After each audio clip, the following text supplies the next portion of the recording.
E a minha proposta hoje é mostrar a você que a família também tem um preço. Manter uma família, um casamento, ter uma estrutura familiar tem um preço. E eu quero usar um texto onde Jesus não está falando de família, mas ele está falando de quem deseja segui-lo, de quem deseja ser seu servo. E automaticamente, quando nós olhamos para o preço que precisa ser pago para aqueles que querem ser discípulos de Jesus, nós podemos fazer claramente um paralelo entre os valores que aqueles que servem a Cristo retêm no que diz respeito a casamento, a família. Lucas 14, 25, grandes multidões o acompanhavam e ele, voltando-se, lhes disse: se alguém vem a mim e não aborrece seu pai, sua mãe, sua mulher e filhos, e irmãos e irmãs, e ainda a sua própria vida, não pode ser meu discípulo. Preste atenção, vamos terminar o versículo 26 unindo o início ao final. Se alguém vem a mim, não pode ser meu discípulo. Olha só, se alguém vem a mim, ele não pode ser meu discípulo se não estiver disposto a pagar um preço, o preço de enfrentar, por causa do estilo de vida agora do discípulo, com seu pai, com sua família e consigo mesmo, os desafios dos embates, das tentações, das vontades humanas de fazer aquilo que contraria a vontade agora do mestre. Jesus vai explicar isso de uma forma bem interessante. Vamos lá, verso 27. E qualquer que não tome a sua cruz e vier após mim, não pode ser meu discípulo. Pois qual de vós, pretendendo construir uma torre, não se assenta primeiro para calcular a despesa e verificar se tem meios para concluir? Para não suceder que, tendo lançado os alicerces e não a podendo acabar, todos os que a virem zombem dele, dizendo: este homem começou a construir, mas não pôde acabar. Ou qual é o rei que, indo para combater outro rei, não se assenta primeiro para calcular se com 10.000 homens poderá enfrentar o que vem contra ele com 20.000? Caso contrário,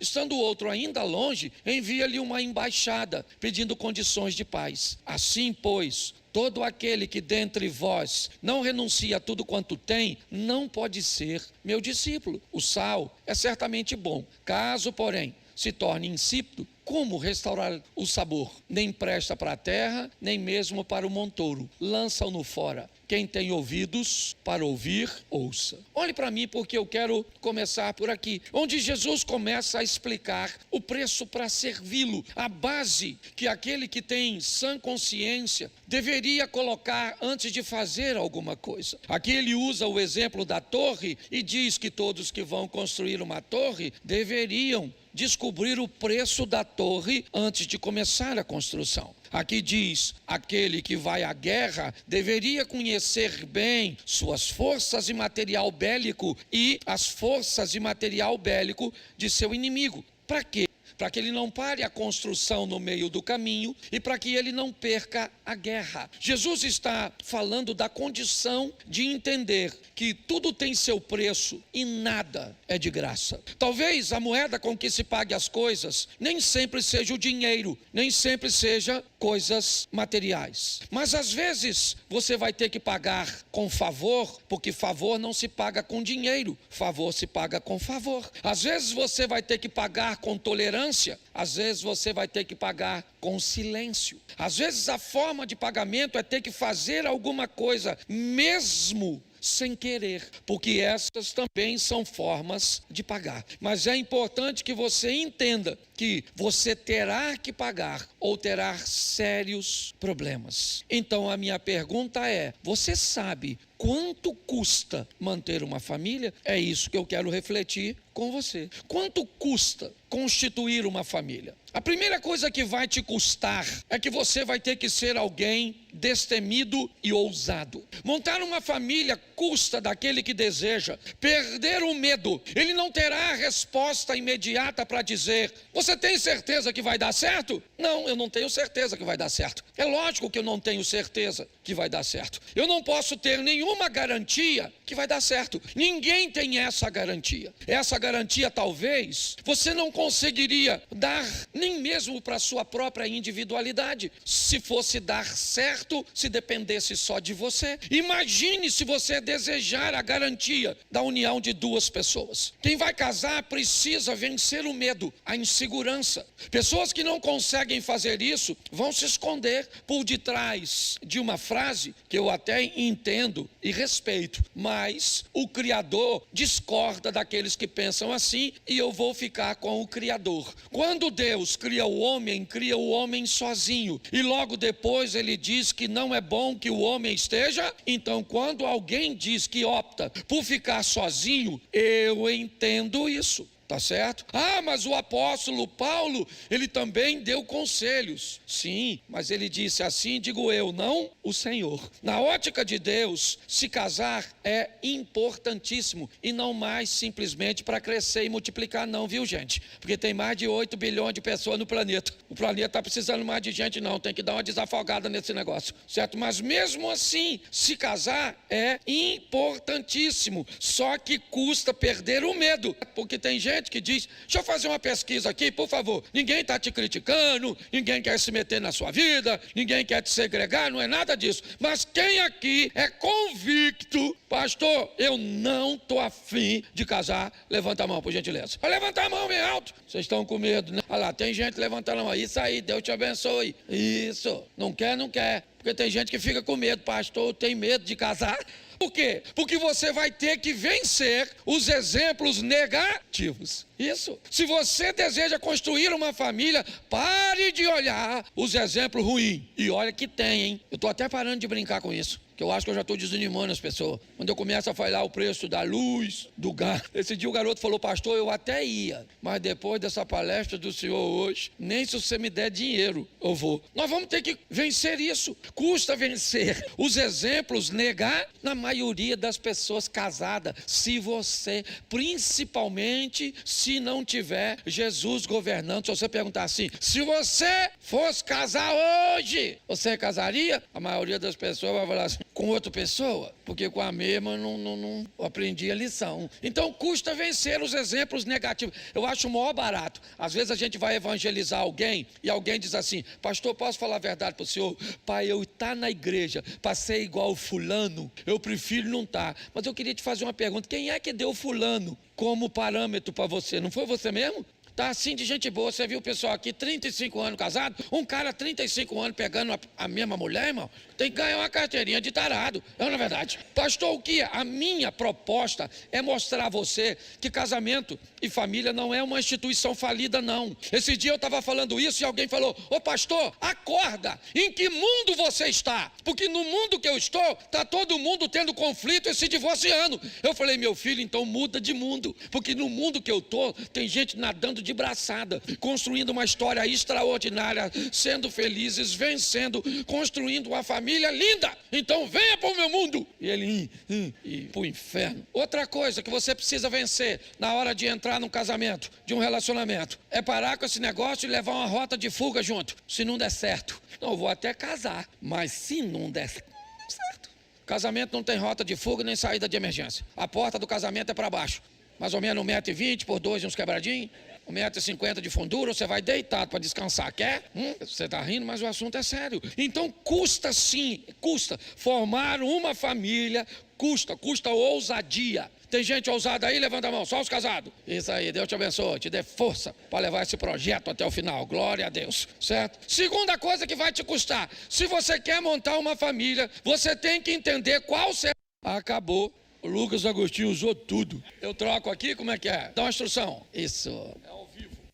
Senão eu não prego no segundo, tá certo? Bom, vai custar de você descobrir ou entender qual é o seu papel a curto, médio e longo prazo, tá certo? Se você é marido, não queira ser esposa, entendeu, marido? Marido tem que ter função de marido, cargo de marido. Tem marido que pensa que é mulher, uns caras esquisitos. Sério, certo? Se a senhora é esposa, dona, pelo amor de Deus, a senhora tem o cargo de esposa, não queira ser marido. A senhora é forte, poderosa, mas não tem espora. Você consegue entender? Me parece que as pessoas se atrapalham muito na função. Se você quer montar uma família, descubra quando a senhora é a sogra e não o cônjuge.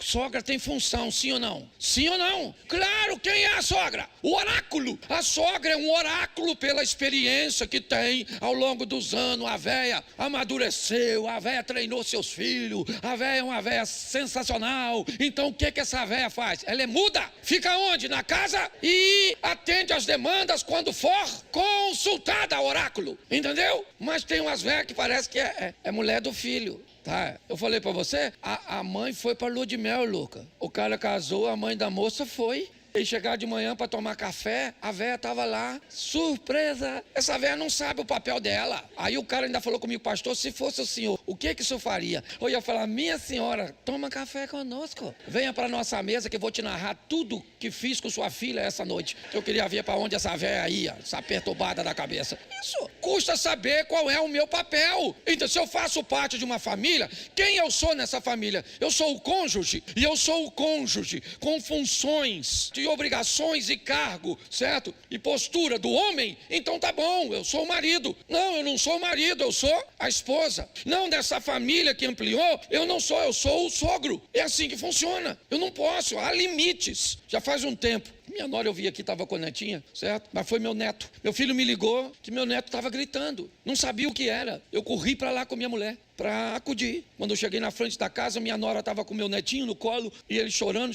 gritando, e não sabia. Ele era muito novinho, não tinha, e ele não parava de gritar. Então eu peguei ele no colo e comecei a andar pela rua orando, e ele gritando, eu orando, e ele não parava. E aí eu abri a porta do meu carro, minha mulher estava dentro, eu falei, vamos embora. Só que quando eu ia ligar o carro, eu lembrei que aquele menino não era meu filho, ele era meu neto. Eu não tinha o direito de tomar a frente dos pais daquele menino, entendeu? Então eu esperei meu filho sair com minha nora, entreguei o menino, entendeu? E eles foram no carro dele, eu fui no meu, orando, Senhor. Eu estava tão nervoso que eu falei para minha mulher, vamos passar no shopping, vamos tomar um café que eu não estou aguentando, que a minha vontade era encostar no carro dele assim, ó, e empurrar até lá. Então há limites. Custa saber quem você é. Você é o cunhado? O cunhado é cargo de cunhado, função de cunhado. Então, pelo amor de Deus, cuidado. Você é sobrinho, pelo amor de Deus. E você é mãe do sobrinho. Às vezes o menino é perturbado, quebra as coisas. Você é avô. O que é o avô? O avô é um burro que o filho amansou para o neto montar. A grande verdade é essa. Eu preciso saber quem eu sou. Não, pastor, eu sou o pai. Não sou o pai, eu sou o padrasto. Se ser pai já é difícil, padrasto e madrasta é para gente assim. Eu não servia, porque eu não tenho sabedoria para isso. Tem que ser gente do alto escalão, assim, quase anjo, para ocupar esse tipo de cargo de madrasta, de padrasto, porque você paga a festa de aniversário do menino, você faz tudo, o pai que não deu um tostão vem no dia do aniversário, você tem que deixar ele entrar, porque ele é pai dessa criança, tá certo? E aí então, o que vai acontecer? Ele vai olhar para o filho dele, que você pagou a festa, e vai falar assim, e aí filhão, tá gostando da festa? E ainda vai ficar de olho na sua mulher, que é ex dele, e agora tá maneira, porque tu tá cuidando, e o menino torcendo para a restauração da família, deve estar falando, pega pai. Você consegue entender? A função, ela é extraordinária. Quem eu sou? Eu sou um enteado, ok? Eu preciso saber o quanto custa. Quanto custa ser um enteado? Quanto custa ser um padrasto? Quanto custa ser uma madrasta? Quanto custa ser um avô? Quanto custa ter um sobrinho? Talvez não ser, mas ter um sobrinho, ter um cunhado, certo? Ter um sogro, uma sogra. Quanto custa isso? Quanto custa ter um cônjuge? Se você não sabe o preço, você ainda não está pronto para casar. É o que Jesus disse. Antes de construir a torre, faça os cálculos. Tá certo? Terceira coisa que te custa, que você precisa saber. Onde eu vou viver quando eu for formar a minha família? Também tem um preço. Você vai viver de aluguel? Você sabe o que é pagar aluguel todo mês? Hoje você mora com quem? Quando eu casei, eu nem sabia que pagava luz. Para mim, luz era assim, escurecia, ela acendia. As cores da geladeira, eu pensei que aparecesse lá. Você está rindo, mas é sério. Então eu vou morar onde? Qual é a logística? Se eu não fizer uma avaliação, isso pode me custar caro. Eu tenho casa própria, beleza? Eu tenho uma casa própria no lugar impróprio.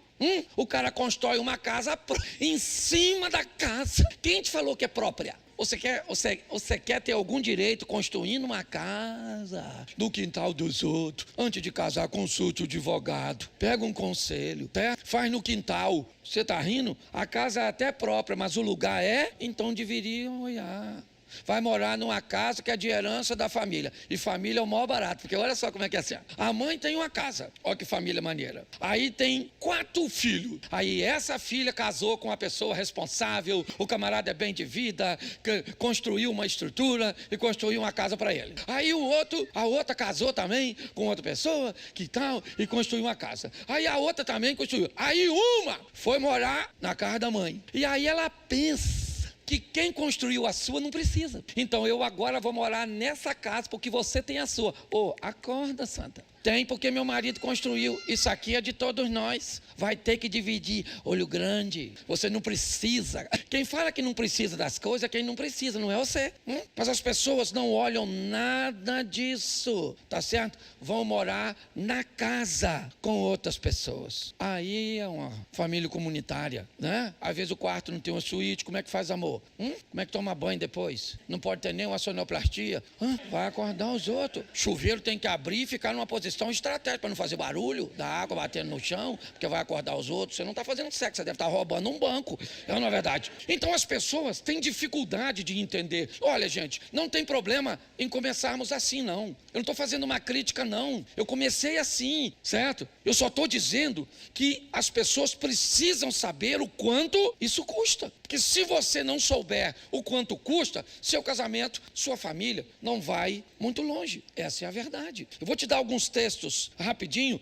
Você quer construir uma família? Aprenda a fazer o corte do cordão umbilical. Coloca para mim, por favor, Gênesis 2, 24. Presta atenção. Por isso, deixa o homem pai e mãe, se une à sua mulher, tornando-se os dois uma só. Não forme uma nova família se você ainda não tem condições de desconectar-se, quer financeiramente, quer emocionalmente. E pior, certo? Às vezes você consegue desconectar-se, mas a outra pessoa não consegue. É assim que funciona. Esse dia eu tive que lidar com um caso, com uma mulher que estava enfrentando uma crise no casamento. Ela é uma advogada muito bem sucedida, casada com um advogado também, certo? Os dois muito bem sucedidos. Tinham mais de 20 anos de casados, enfrentaram uma crise no casamento. Nessa crise no casamento, eles acabaram se separando. E nessa separação, ela foi e voltou para a casa da mãe, porque a mãe era viúva, tá certo? E com mais 2 filhos casados. Quando a menina voltou para a casa da mãe, o que a mãe recebe em casa? Um presente, certo? Um presente, porque agora a mãe que era sozinha ganha uma companhia. A filha está de volta. E mais do que isso, a filha traz consigo um poder aquisitivo que pode ajudá-la. Pergunto eu a você, essa mãe queria que a filha voltasse para o marido ou não? É claro que não, porque a mãe olhava os seus benefícios. Agora ela tinha a grana da filha, a presença da filha, e nem a filha estava entendendo. Foi ela que me procurou, para que eu a ajudasse, porque ela não queria magoar a mãe, porque a mãe falava horrores do marido, certo? Simplesmente porque não queria perder a presença e os recursos da filha. Então é muito importante nós pegarmos essa linha, sabe, do cordão umbilical e colocarmos a nossa família no seu devido lugar. Pastor, mas a Bíblia diz, honra o teu pai e a tua mãe. É isso aí. Quando a Bíblia diz, deixará o homem, seu pai e a sua mãe, apegar-se à sua mulher, e serão ambos uma só carne, a Bíblia não está falando de abandono. Não, não é isso não. Certo? O que a Bíblia está falando é sobre um distanciamento seguro, ok? É de um ambiente onde o seu cônjuge possa te respeitar, possa te admirar pela postura que você foi capaz de tomar depois de casado. É assim que funciona. 5, certo? O cônjuge abaixo de Deus e acima de tudo. Repita comigo, o cônjuge abaixo de Deus e acima de tudo. Bota para mim, Mateus 22, 37. Dá uma olhada nesse texto. Respondeu-lhe Jesus, amarás o Senhor teu Deus de todo o teu coração, de toda a tua alma e de todo o teu, entendi? Este é o primeiro, este é o grande primeiro. Verso seguinte, O segundo, semelhante a este, é: amarás o teu como, preste atenção aqui, eu já falei isso, mas eu preciso mostrar a você. Deus acima de tudo. Sim ou não? Agora, o texto diz: ame o próximo como? Então a Bíblia está dizendo: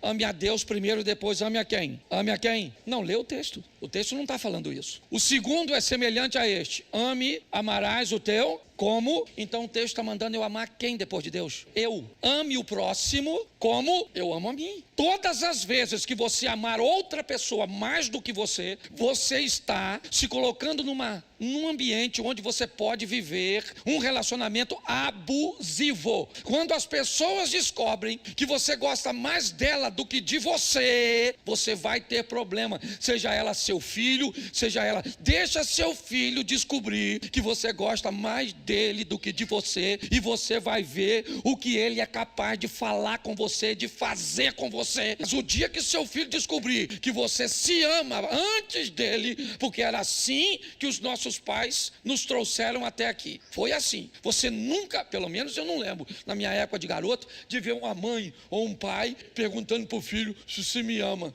Você me ama, meu filho? Fala se você ama, mamãe. Ama.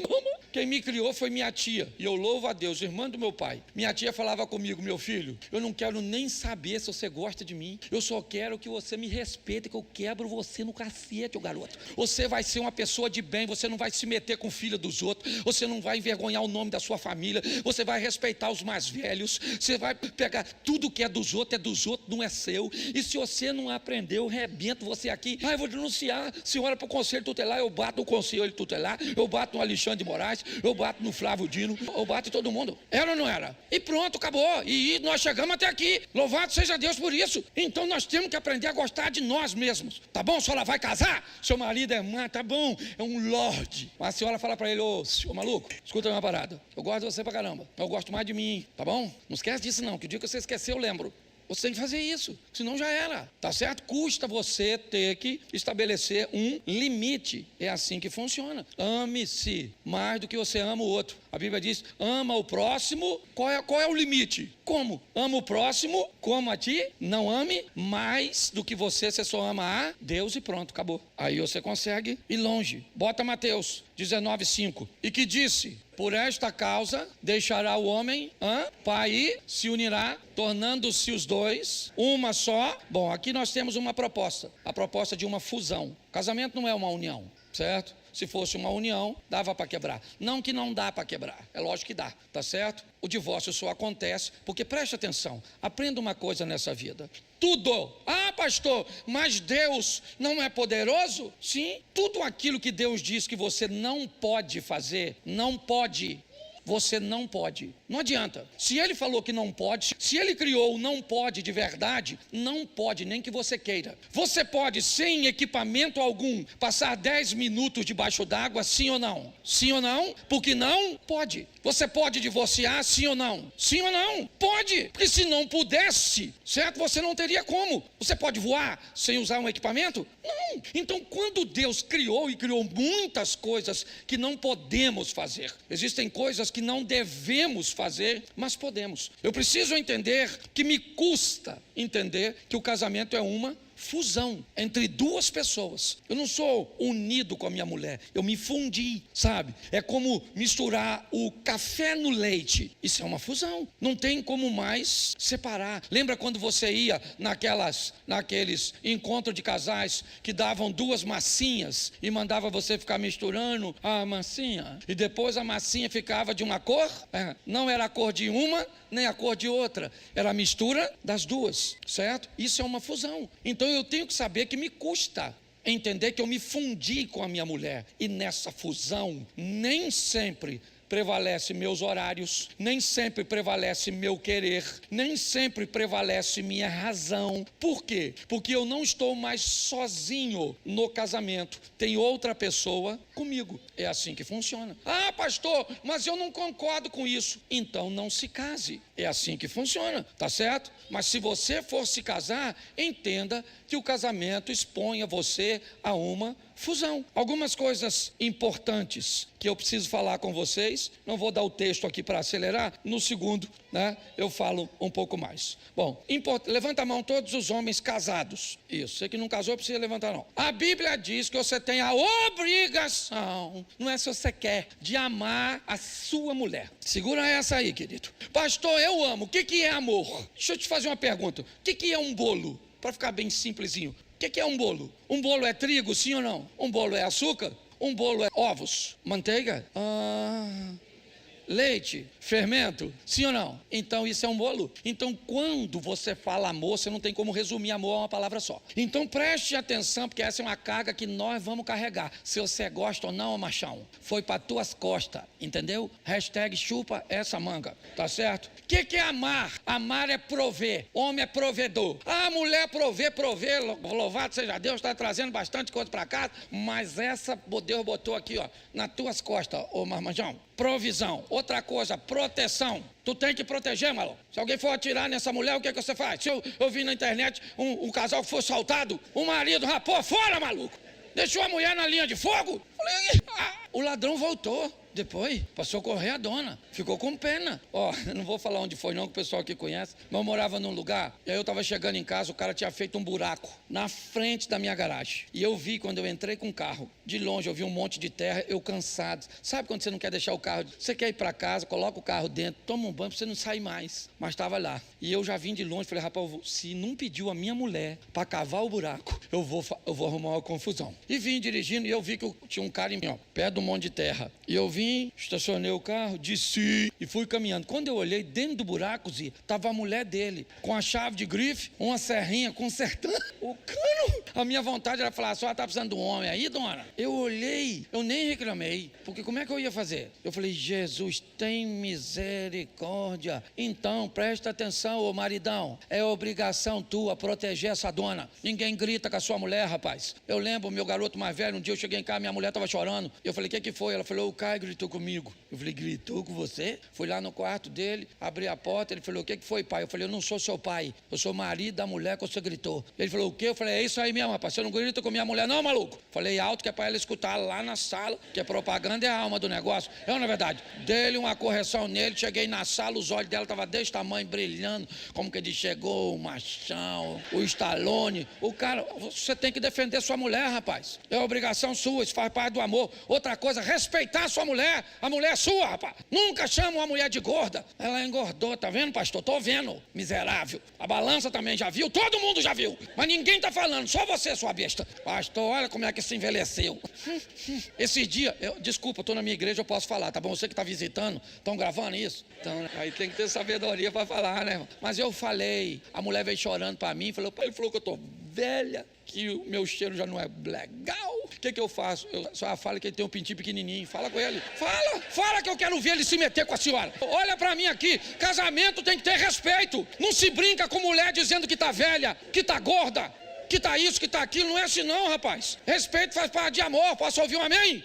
Essa eu me lasquei, mas falei. Não. Custa prover, custa proteger, custa respeitar. Outra coisa, ô maridão, certo? Custa dar carinho, você sei que você está cansado, mas leva um pouco de energia para casa, sai de casa inteiro, só volta o refil. A mulher fala, passa o rodo no banheiro. Pelo amor de Deus, tô quebrado, tô morto, então morre. Ela arruma um novinho e bota no seu lugar para ver se ele tenta. Poxa, o trabalho é importante, sim ou não? Sua vida fora de casa é importante, mas não pode entregar tudo, tem que ter alguma coisa. Vá pelo menos na reserva, já anda alguns quilômetros. Carinho com essa dona, passar a mão no cabelo dela, dar uns beijos na boca dela, aqueles beijos assim, nessas palhaçadas, isso é barulho de passarinho novo com fome, entendeu? E prazer, olha aqui pra mim, prazer, o tempo é curto, já vai acabar já. Prazer, homem que ama dá prazer à sua mulher, sim ou não, mulher? Homem que ama dá carinho, sim ou não? Homem que é homem respeita, sim ou não? Homem que é homem protege, sim ou não? E homem que é homem provê, isso aí.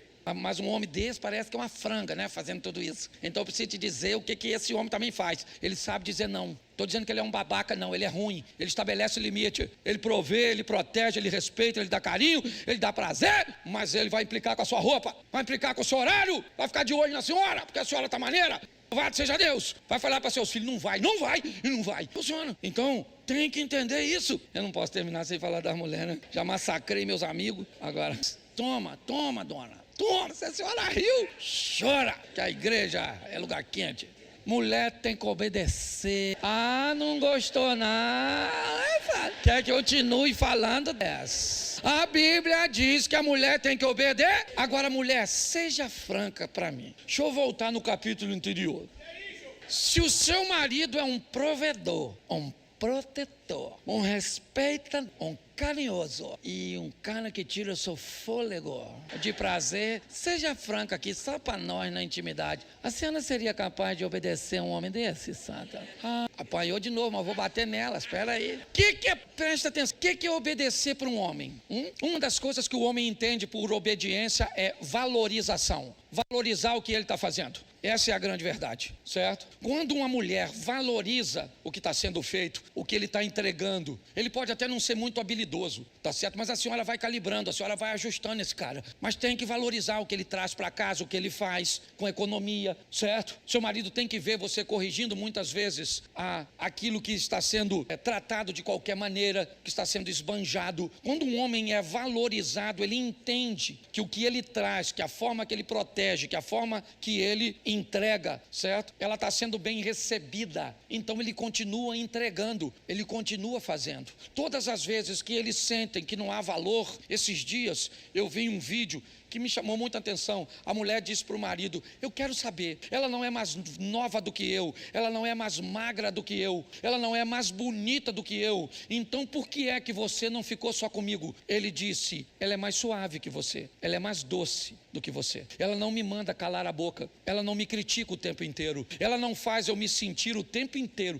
que eu sou a única razão pela qual ela não consegue alcançar a felicidade. O que é isso? Um desajuste. Se o homem está entregando, ok? Valorização é uma postura de obediência. Não aquela obediência, tem que fazer tudo o que eu mando, não é isso. É a valorização, é valorizar, é respeitar o marido. Sabe quando você respeita o seu marido? Não é quando você engole tudo que ele está falando, mas quando você, em público, segura e no privado, fala. O marido entende isso como obediência. Passou do limite, você notou que ele está nervoso, ele errou na medida, está certo. Cala a sua boca! Mas quando chegar em casa, fala: senta, querido, senta, porque eu sou uma só com você. Eu não quis te envergonhar, porque eu te respeito, eu te valorizo, mas você passou do limite, não poderia ter feito assim, você não poderia ter se comportado desse jeito. Isso é respeito, isso para um homem é obediência. Essa é a grande verdade. As pessoas estão trocando as palavras, estão colocando em ambiente equivocado, e aí os resultados são ruins. A gente fala essa palavra, submeta-se, parece esquisito, mas se for biblicamente, vai dar bem certinho, tá certo? Então aprenda a respeitar, respeite seu homem, assim que ele passar do limite. Às vezes a senhora nem precisa falar depois que criou o hábito, a senhora só faz assim, querido, vamos embora? Deus abençoe, gente, vamos embora, baixa a cabeça e vai embora. Vendeu uma imagem de respeito ao seu marido, mas quando você for embora, ele já sabia que tinha passado o limite, porque se descontrolou, e ele sabe que tipo de mulher ele tem. Para terminar, carinho e prazer. A mesma coisa que o homem te entrega, seja carinhosa, dona. Seja carinhosa com esse homem. Está assim de mulher, o homem está em falta, o homem sumiu. O homem de verdade, você quer ver? Pega para um homem, avisa o pessoal aí que eu vou atrasar um pouquinho, tá bom? Não sou pastor nessa Joás, é porque eu preciso fazer. Mas entenda bem, é importante, certo? Nós entendermos esse ambiente onde nós vamos mostrar para o nosso cônjuge o respeito, admiração, carinhosa com esse homem, tá bom? Porque se você entrega carinho, isso para ele é obediência. Se você o corrige num ambiente privado, isso para ele é obediência. Se você o valoriza, isso para ele é obediência. Não é virar uma vaquinha de presépio, abrir mão de seus valores e de seus princípios para um homem mandar em você. Não é isso não. É uma cumplicidade onde todos entendem a sua tarefa. É assim que funciona. E prazer também, dona. Tem que oferecer prazer para o seu marido, entendeu? Todas as vezes que vai fazer amor, parece que vai para o martírio. Então vamos. Aí quem está lá? Jezabel, oferecendo assim de graça. Jezabel tem dor de cabeça? Tem nada. Critica nada. Aí o Ricardo está lá elogiando, sente o cheiro da sua mulher, você nem nariz tem mais. Você consegue entender?